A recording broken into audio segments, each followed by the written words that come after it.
My name is Dana Gagnon, and today I'm in disguise because today I'm recording myself in modern clothing. Well, mostly modern clothing. Let's not talk about exactly how old this clothing is. What I actually want to talk about is a question that many people have for me when I'm at historic sites. Normally, when you see me at a historic site, such as Locust Grove, I'm there to answer questions visitors have about the past, such as what did people wear or how did people cook. But sometimes visitors have modern questions for me, such as where are the bathrooms? But besides that one, often visitors want to know how I became a reenactor or how I started doing living history. And every reenactor has a different story about how they got into the hobby. And for most of us, it is a hobby, although there are a very few that manage to do it as their job and get paid. So I'll tell you how I got connected to reenacting. Way back in the old days, which was the 1970s, I was a little kid in Massachusetts, and we used to visit a historical site called Old Sturbridge Village, which you may know is still there in Massachusetts. And in Old Sturbridge Village, when I was growing up, it was always the 1830s, and they had living historians in the buildings in 1830s clothing and interpreting the different aspects of life in Sturbridge Village in the 1830s.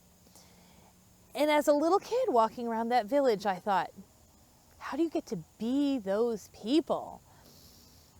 But we didn't live that close to Sturbridge, and we only got to visit very occasionally as a treat, so I never found out how you got to be those people. But later, I moved with my family, now with my husband and my own little kid, I moved to Michigan. And in Michigan, I discovered Greenfield Village. And Greenfield Village also has people that dress in historical clothing and interpret the buildings for the era in which they're built. And you know, I discovered that as a grown-up, I still wanted to know, how do you get to be those people? But just like in Massachusetts, I didn't live that close to Greenfield Village, and I never found out how you got to be one of the people that got to be a living historian in that village. So it was those big historic sites of Old Sturbridge Village and Greenfield Village that initially sparked my interest in living history. But it was a smaller one that finally made it possible for me to go further and get connected. When we moved my family one more time to Cincinnati, Ohio, I found a small historic village called Heritage Village Museum. And I discovered that Heritage Village uses volunteers in historical clothing to interpret their buildings. And I discovered that they were very accessible and open and welcoming to anyone who wanted to come to their museum and learn how to be one of those people. So by now I had a 7-year-old and I was a grown-up, but I decided I was not going to ignore this opportunity to do the thing I had wanted to do ever since I was a little kid at Sturbridge Village. So I put my 7-year-old in the car and we went over to volunteer. And folks have asked me since, how did you get your daughter interested in doing living history with you? And the answer is, I never actually asked her. It was a project that I wanted to do, so I told her that's what we were doing next, which I guess is something you can get to do when your kid is only 7 and they don't have a lot of say. As a volunteer at Heritage Village, I started to learn a little bit about historical clothing and how to interpret history for the public. I also met some people that invited me to join their reenactor group. And in those groups, I got to learn more and more detail about portraying someone from a particular historical era. And in this case, the reenactor group that I found was a group of ladies that invited me to learn about portraying ladies in the 1860s. It's been here in Cincinnati, this group, for over 25 years. And so I was really fortunate to have someone who happened to be part of Heritage Village and invite me to become part of that ladies group. And when you see me at Locust Grove, I am usually there as part of an 18th century event. Folks have asked me, do I do any other historical eras?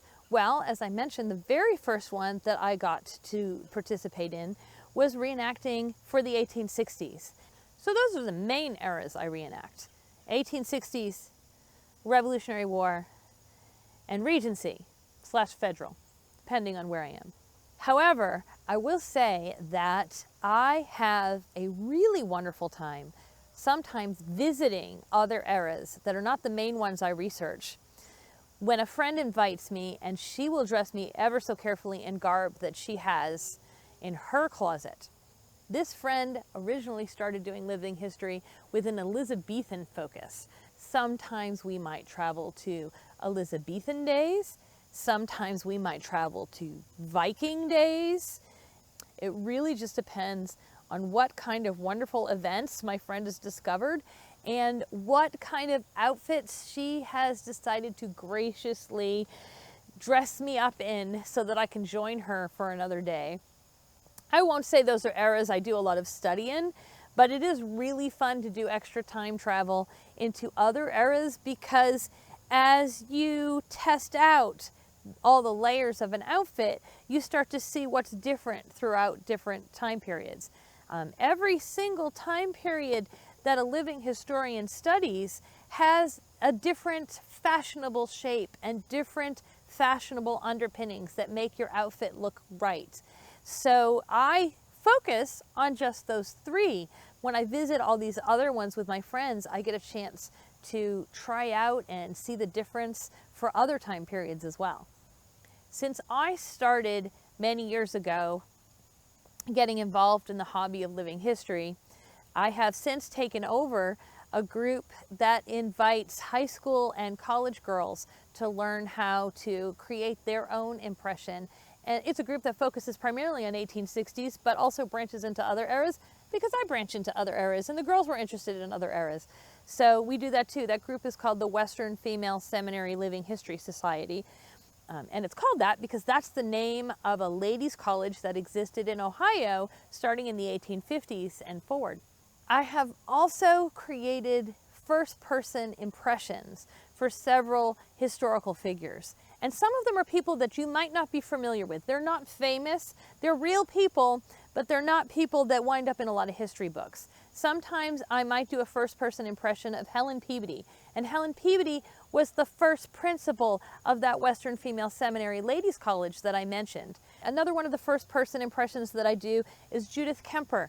And Judith Kemper is not someone you would have ever heard of unless you live in Cincinnati, and unless you happen to read a lot of early history of Cincinnati. Because Judith Kemper was the wife of the Reverend James Kemper. He came here to Cincinnati in 1791, and you see Kemper Road and Kemper Meadow and Kemper Lane all over Cincinnati because his family became one of the really founding families of Cincinnati. So I really enjoy portraying Judith Kemper. But I also portray Harriet Beecher Stowe, who wrote Uncle Tom's Cabin, and she lived here in Cincinnati for 18 years, so there's a reasonable connection for me to do that in this area. And that is someone that a lot of people have heard of, but not necessarily someone that they know a lot about. So being able to portray her is a chance to help me connect some history that folks might not have had a chance to learn by their interaction with me. So I really enjoy that about portraying Harriet Beecher Stowe. So all of this might make you wonder, why on earth do I want to do this with my free time? And there are a lot of reasons I want to do this in my free time. One of them is I get to explore history and discover some unexpected things about everyday people. You might be able to read about Harriet Beecher Stowe in a book, but you probably won't read much about Helen Peabody or Judith Kemper.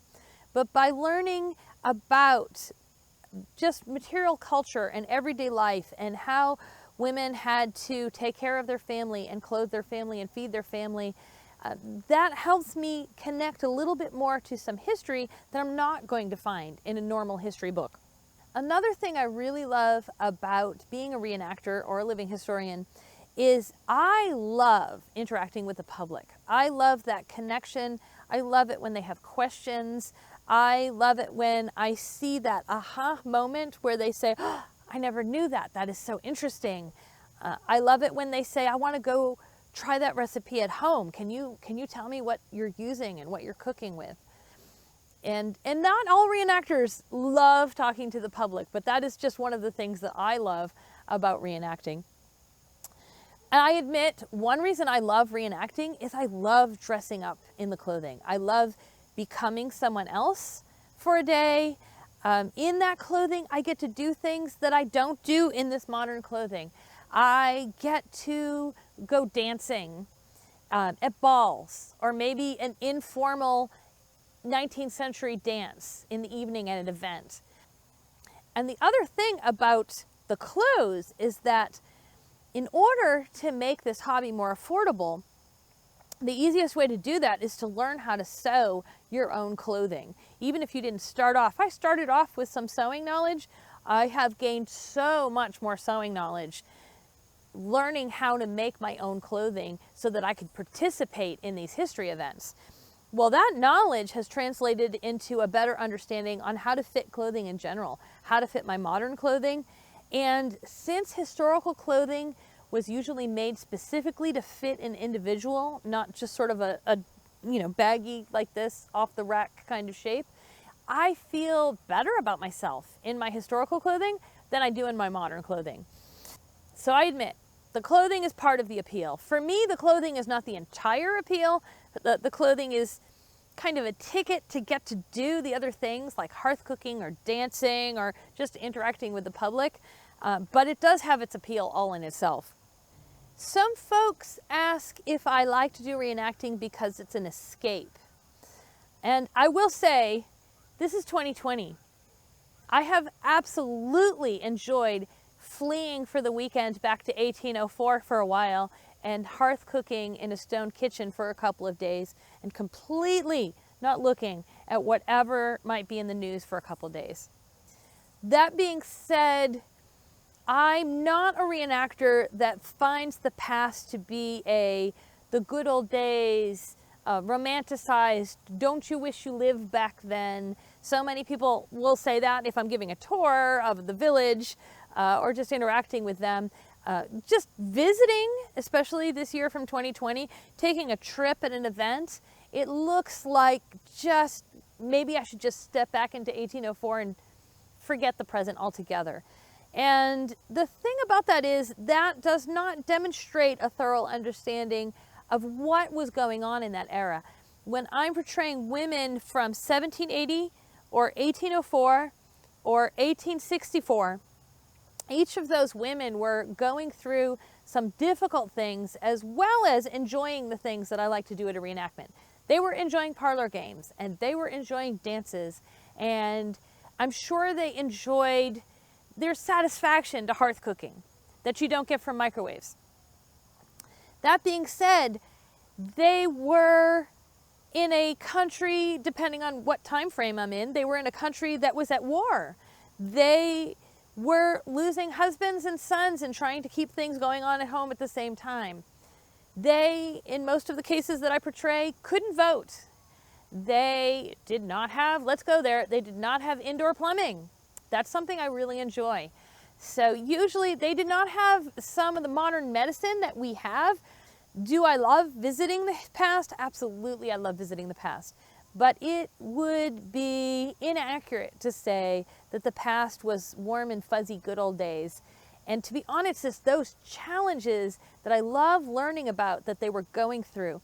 Because when I share them with the public, it gives me a sense of they have accomplished this. They got through this. They got to the other side of this. So we're in another place, no matter what's going on in history, whether it's 2020 or not. We often find ourselves in places where there are difficult things in history going on in our world that we're watching happening as current events. Knowing that our country has an entire history of women who were strong and helping their whole entire country, their family, their own goals get through to the other side of events throughout our entire history, I think is more hopeful than looking at history as just, it was so much better back then, I wish I lived back then, in sort of a nostalgic way.